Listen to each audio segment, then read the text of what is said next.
welcome to the season 4 premiere of Community Conversations, a production of the Capital Region Anti-Racism Training Initiative and the Junior League of Schenectady. I am Denise Murphy McGraw, the president of the Junior League of Schenectady and Saratoga Counties, and I am joined today, as I am every week, by my partner, my mentor, my friend, and you'll learn a lot more about him today. But hi, Dr. Horton, Dr. Hayward Horton. Hi, Dr. Horton. How are you? Good. How are you doing, Denise? I'm okay. Better now.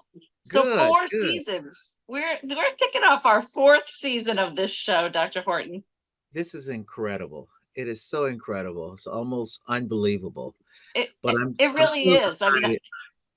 Yeah, I'm still as excited as it was season one. I know you are. I know you are. And anybody who watches this know we're always in communication. And you really do bring so much energy and enthusiasm in addition to really, serving as, our advisor of the show and making sure that we have the right guests on the show and just all the things that you do to ensure that we're bringing the kind of people on here each week that really live up to the spirit and the mission and the vision that you have had from the very beginning for this initiative. So, Dr. Horton, thank you. And thank you for still being here 4 years later and to really get this going yet again. Well, thank you. It's been a joy and a pleasure to work with you, Denise. And I'm looking forward to many more years to come. As am I. As am I. So, this 4th season, and tonight on this show, what we have always done is kind of kick off the season and talk a little bit about what we're going to look forward to this year. And it really is remarkable. I was thinking about it recently. As much as this show has evolved, as much as you have continued to do, you're speaking around the country and serving as an advisor not only to this organization but so many other organizations, in addition to your teaching and all the things that you do. How much, in some instances, the world has not changed nearly enough, and that our mission and our core goal of this to help people see firsthand, people living, that equity agenda, how to be a better ally to all of this, and for that it's something that really is something for all of us to do. It's needed now as much as ever before. Absolutely, absolutely. Um, it is amazing how that old saying about the more things change, the more they stay the same. And Sure. we're still seeing issues of inequality and oppression throughout the United States. And but all that means is that persons like you and I have to continue the fight and continue to try to make things better. And as long as every day we try to make things just a little bit better, I think that at least we would be serving this society. You're absolutely right. And you know what I do for a living is government relations, and I work very closely with governments. And over the last few months especially, I've been, I work, my office is in Albany, even though I live in Schenectady County with you. And so many people that I crossed paths with in other organizations, in business matters, and some other projects that I've been doing have been people that I have met through you because of this television show. Marie Campbell, who can't wait to come back on, Oh and yeah. Tony Gaddy, who can't wait to come back on the show, and Dorsey Applers, and all these folks that are in the community that are doing this great work, who, I'm reaching out to them from some other context and say, we're getting the show started again. We're up for our next season. Do you want to come back on? And they are thrilled. And they'll say something like they've seen you recently, or they can't wait to see you again. And it's just, all these people who have been your personal contacts and your friends have become friends to the entire community, and certainly to me. So thank you for lending, this old fashioned term of your Rolodex to us. You really have. You Well, my really have. pleasure. It's been my pleasure. And but I also want to give you credit. You brought in friends and contacts from your Rolodex who have been equally as exciting, equally as enriching to the show. So I thank you for what you do and Well, and and your networking. so that sort of brings us to kind of what we're looking to do in this upcoming season. I Mhm. think there's a lot of things that in both our lives that are, we've gone in different directions, but we always come back here to the show. Um, but as you just used the word enriching, I think we both look to enrich the show, the community, the people who watch it, and make more context, and really just help people understand, you know, what's going on out there in the community. So um I know you've got a lot of ideas for the show. We're going to talk a little bit about some of the other projects you're working in a few minutes. But, I mentioned a few of the names of people who want to come back to the show.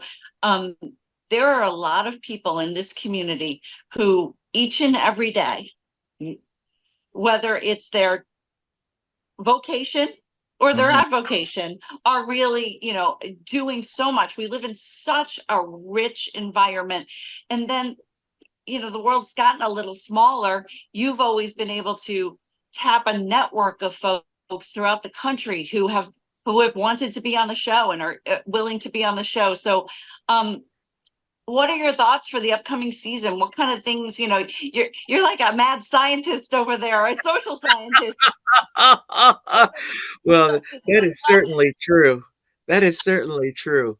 Uh, and one of the things that I really want to focus on this year, more so on the areas of entrepreneurship as well as the area of community development. The two, obvious, entrepreneurship, economic development, community development, they all go together. And I've identified a number of uh, new and emerging entrepreneurs in the community. Some people who start new businesses and they're doing some exciting things in the community. Uh, there, uh, there are a number of people that I been in contact with who do community development directly. And I'm excited about bringing those in too. And the reason why I want to focus more so on economic development, community development, is because we're seeing an uh, an environment in government where where it seems that uh, there seems to be an anti social program sentiment growing, uh, where programs for that help disadvantaged communities seem to be on the chopping block, and and so one of the ways that those of us who want to make positive social change can continue that is to focus on those areas of entrepreneurship, on economic development coming from a grassroots perspective. And so therefore oftentimes what happens is you can fortify the community and its programs from the bottom up. And um and so and so we'll have we're looking at people who basically aren't trying to depend as much on federal, state, or local programs. And I believe that this is the trend, that those of us who are about positive social change are going to have to Right. focus on more. Obviously, we're going to always continue to focus on the political process, making sure that those who are voiceless actually are spoken for. Try to enhance voter participation as well as access to voting itself. We have to continue those types of fights and continue. And we have great leaders throughout the country and even at the state level who focus on that. But we need much more focus on self-help, because it's not an either or argument. The two have to go together. And so we want to focus on those people who are coming up with great ways of doing things independent. And let me say something else. There's another advantage of that. even when even when the environment is such that it's more amenable to to the investment in social programs. Whenever organizations or businesses or entities are able to be independent, they ironically enough, they're more likely to attract state funding. There's an old saying, and I often talk about this in my community development course, and that is nobody wants nobody that nobody else wants. Yes, right, exactly. That analogy comes from the dating and marriage market. Say if a young woman, they see a young man on the surface who seems to be eligible, and yet he's at a certain age, he's advanced in age, never been married, no kids or whatever. The women start thinking, "What's wrong with this guy?" Right, And right, and so it uh, people are attracted to somebody who's attracted to others. right, And yeah, so, and similarly, just as when you go to a bank or any lending institution, it's the people that don't need the money that you I walk away with the know. money. I knew you were gonna say that. Okay. Absolutely. And so the more strong, the more economically independent that organizations and entrepreneurs can be, the more likely they're to get funds Yeah, from the state or the feds, because they'll say the governmental sources will say, well, listen, this guy or this person has already proven that they're a success, then they're worth investing in. And in fact, we'll be afraid not to invest in this person. And so there's a it's kind of a it sounds like reverse logic, but right, right.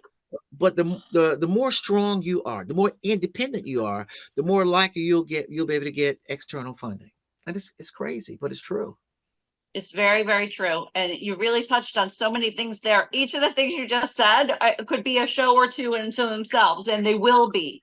But this whole idea of, yeah, strengthen the community and developing the community and ensuring that they have the resources to develop others is Mhm, really so much. I mean, it's been your life's work. So many people have taken your courses in this. You've spoken on this. We've done shows on this. We've done seminars on this. Um, but there are those, the fabric of all of these has been torn apart, whether it was the pandemic or was other things that they were already ripping. And now we have the immigration crisis and the refugee crisis in our country that continues to tear at these things. um, and it's in so many instances. Childcare, ensuring that there's childcare, mhm, ensuring that there's funding, right? You said you made a joke about it, but making sure that there's money to be lent and giving mhm, the opportunity there. um I, I've been spending a lot of time in talking about these issues and as they relate to an equity agenda, mhm, and ensuring that whether it's a lot of the stuff that we've talked about over the years, um health disparities, mhm, mental health disparities, lending disparity, all of those pieces, childcare disparities, all of those pieces. And there's so many people who are doing work in this, and I don't know, they're all your friends, they're all people that your colleagues and people and your collaborators, and we are going to continue to talk about that, these topics, this big topic of community development and the equity agenda. That's really, it's just a fascinating topic, and everybody's got a different take on it. absolutely. And then there's these other little pockets, subcategories. For instance, in all of this concern about, as you said, you mentioned immigration, and you start talking about, still we've got lingering poverty. Yep, We've got the issue of trying to make sure we have a workforce that's prepared for all of the technological changes that are occurring. I exactly. mean, AI is just practically scares people. And but on that, in the process of in all those discussions, we're tending forgetting about some classic issues like providing services for the elderly. And Sure. and and the interesting thing is as our population ages, ages, we still can't forget some of those basic issues. And I've been as a private consultant, I've been working with uh, a an organization back home in Virginia that provides services for the elders. It's a grassroots thing where this one woman, uh, perhaps advancing age in herself, just decided to start an organization to address this very important population. And now people are hopping on board and actually creating a board for her, and it's growing Good. and she's having some success. And persons like that I want to have here up here so that they can tell their story and we can see Absolutely. how they are actually making a difference. Because oftentimes it's not so much some of the programming could be direct services, but perhaps some of the program could actually be just leisure and entertainment activity, Yeah. giving our growing elderly population something to do. Now we often hear about snowbirds that uh, buy condos in Florida and go down there to golf all year round, but what about the regular, everyday, ordinary uh, senior citizen who can't afford to do that? And one of the things we understand is that being inactive uh, not only is a surefire way of just living a lonely life, but it's Mm. also a surefire way of shortening your life. Yeah. Okay, and so how do we make sure that persons who are elderly uh, have uh, have fruitful and enriching lives even at this stage? And so that's very important. Those are issues that haven't gone away, and yet we don't hear much discussion about those anymore. And so we want to talk about that this season I as well. agree. I absolutely agree. And I think from the very beginning, your idea for this show, we call it Community Conversations, but it isn't about our little town, our neighborhood. It's about the community and creating community and building community and, and taking those resources from other places and helping enrich, each and everyone's lives. So absolutely. And this is a very important topic because, more and more folks want to, they call it aging in place. They want to Mhm. stay in their home, or That's they want correct. to stay in a home, not the home. And, and they want to be with people they know, or at least, the market they know and the neighborhood they know and those kinds of things. But, you really Not to touched on, mention they want to keep their own doctors. That's a of big thing. course, you ever try to change doctors, it becomes a full-time job. And And you don't so absolutely. And if you're getting good care, you don't want to take the chance of going somewhere else where people may be indifferent to you. It could actually Exactly. cost you your life. Well, I love this program, so I cannot wait to do this whole show because it touches on something that's very, very important. And we're also seeing a lot of this loneliness Absolutely. epidemic. And so Absolutely. this is one, I think we're going to hear the loneliness epidemic in a few different guests on our show, but this is certainly one that we will. But I know this is an abrupt turn in the show, but we only have about 10 minutes left. And so I don't want to shortchange this because it's a perfect lead in. I know a great way to get over your own personal loneliness. And you know what I like to do to go have fun and meet people, which is to go listen to beautiful music and enjoy and get to know other people and to get to know that's my community, is getting to know people in the community by going to shows. And I know everyone knows Dr. Horton, the social scientist, Dr. Horton, the talk show host, Dr. Horton, the community developer. But I know there's a certain segment of our audience, and certainly a lot of people in the community who know Doc Horton, the Right. musician. He's a nationally renowned musician whose career is taking off right now. That's the only way I can put it. It is taking off. So, Dr. Horton, you want to put on your Doc Horton hat for a couple of minutes and let's talk about Sure. what's going on with you because it is exciting. In fact, I certainly will. And in fact, I'll even make sure that the change is almost complete. Okay. Okay. And okay. And there you go. And There he is. I'm so excited. Next Friday, uh, October 22nd, this coming Friday, um, I will release my debut single, Reality. And this is a song that I wrote uh, back in 1977, the fall of 1977, when I, in Really? my senior year at Norfolk State University. And it's interesting you talk about loneliness, but this song gets into that. And this song gets into that issue of loneliness, helplessness, and despair, and it cries out for it's a cry, it's a call to everybody to care about everybody. And so it's about the fact that uh, we aren't really we need to treat each other as human beings, and in reality, we are not treating each other like human beings. We need to care about each other. And so this is what this song is about. And in fact, as you know, I was raised on Motown, and in many ways, perhaps influenced by Marvin Gaye's "What's Going On." It has the same type of vibe as that. However, ironically enough, I was not thinking about Marvin when I wrote this. I was only 21 years old then. So I wasn't thinking about Marvin at the time, but I actually was thinking like Marvin because I was looking out at the world, and I was just seeing so much coldness and insensitivity and overemphasis on materialism as opposed to a focus on humanity. And so that's what reality is about, a call for us to rediscover our humanity. And so, and I think that, unfortunately for me, I was able to